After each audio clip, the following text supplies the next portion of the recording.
let me show you how to track your nutrition and your gut health with this nutrition diary template that I created in Notion.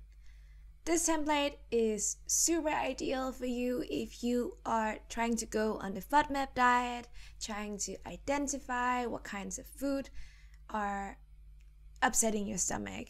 Or it's also perfect if you just want to track your nutrition and find out, okay, what do I actually eat on a daily basis and what makes me feel good, what makes me feel less good, and yeah, just tracking your overall gut health or well-being. Let's begin. So as you can see, we've got this navigation bar, menu, whatever you want to call it.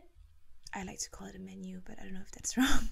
Anyhow, you see the mobile version first, and I've included a different version of this template that is really good if you want to track your nutrition and your well-being on your phone, on the go, because the way it looks now looks a bit more messy on the phone.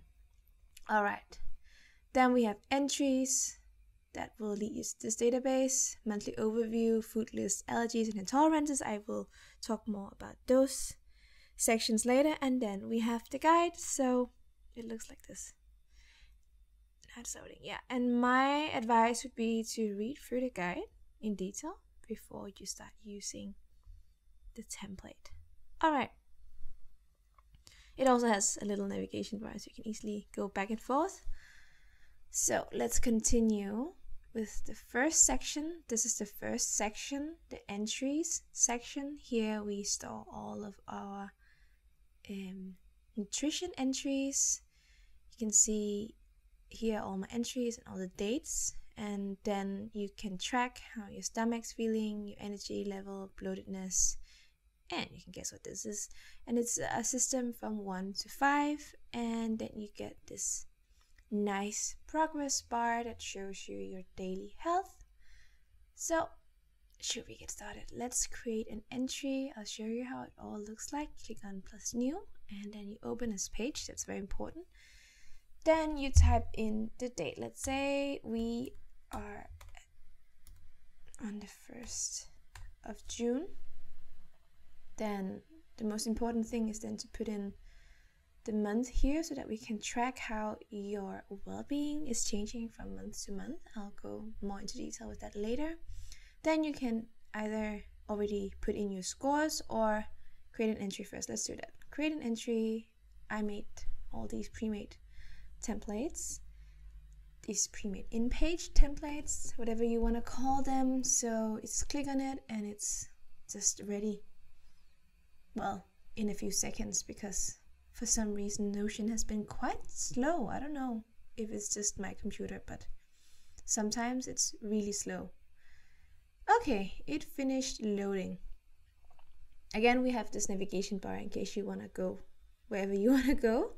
I think it's quite nice with this on every single entry.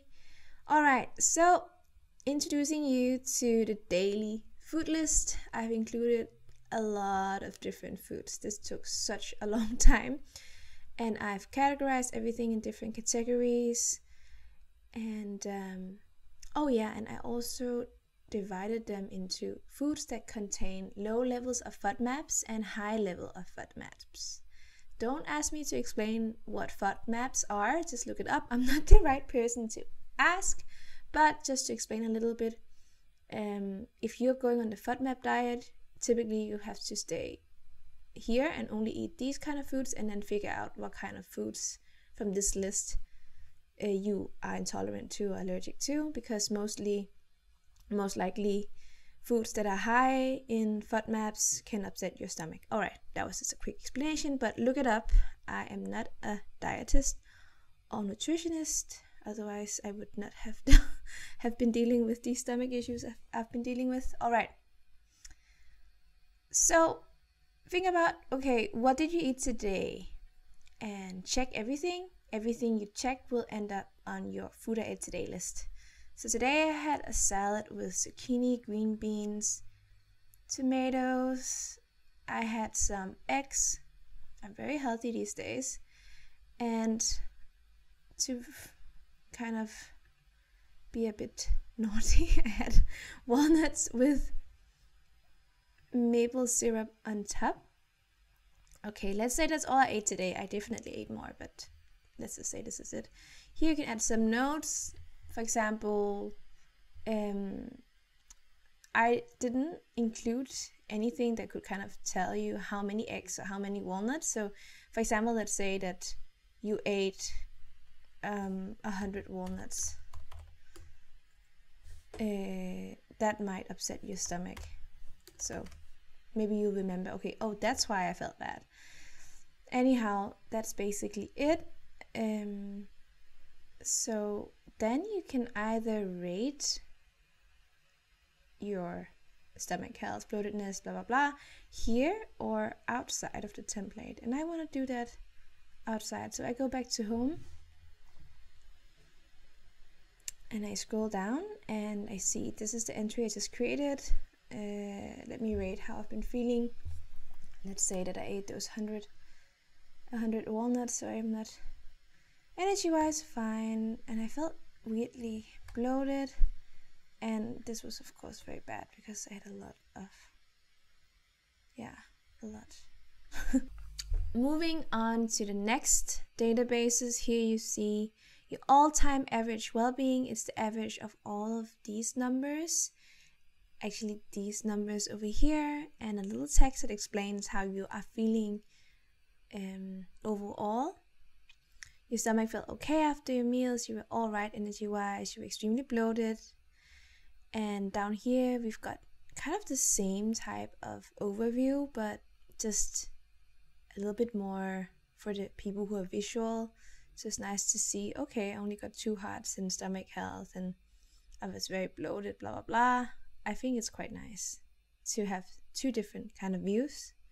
One for the people who prefer text, and another view for people who are more, visual.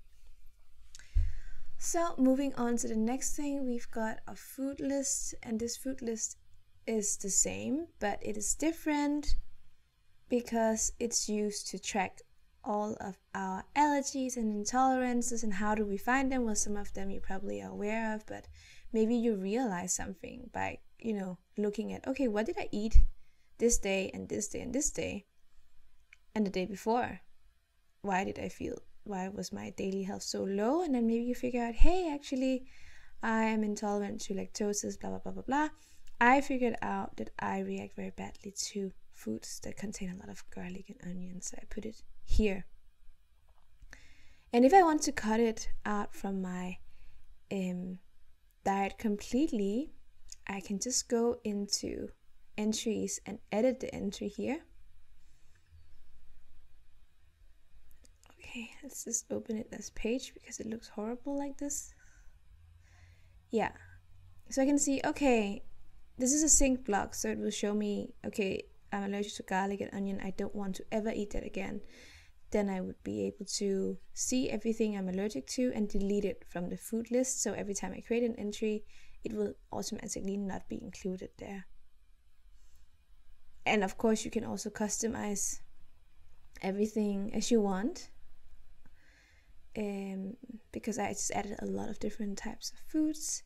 Customize it, make it yours. Alright, that's basically it. And if you accidentally clicked on something that you're actually not allergic to or intolerant to, just click here and it will go right back. Then we have something very exciting here, which is the monthly overview. I have already created all of the databases and everything for 1 year.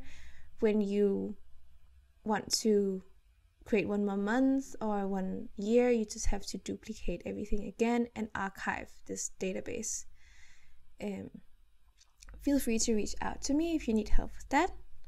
So as you can see, this is an overview of March, and also it tracks how many entries did you create in March. I only created 2, and this is the average of my month. So, and down here you can see the average of your total well-being for the entire month. Then you can see April, May, and June. And so in April I was way less bloated, and I was more energetic. So yeah, it's really great to see what did I do this month that actually made me feel better. So if you felt really good, let's say you felt really good in May, then you can check all the entries in May and what you ate, and you can check, okay, if you felt really bad, for example, in March, check out what happened, what did you eat. Another thing is also that I've created this change in total well-being, so you can kind of see what happened from March to April. You felt 3% better than April to May 14. Then from May to June, you decreased in total well-being, and all of these are not there yet because we haven't reached the month of June, July, blah, blah, blah. I have all months here in this view, if you want to see that. I think it's a little bit too much. So I've divided it into 4 months per view. And then November, December, I've only got 2. But yeah, that's basically it. I've been using it because I am trying to go on the FODMAP diet. It's a bit difficult for me. I'm Vietnamese Danish, and I eat a lot of garlic and a lot of onion and a lot of things I shouldn't be eating. Love food. So good luck with tracking your nutrition and your gut health. Feel free to reach out to me if you have any questions at all.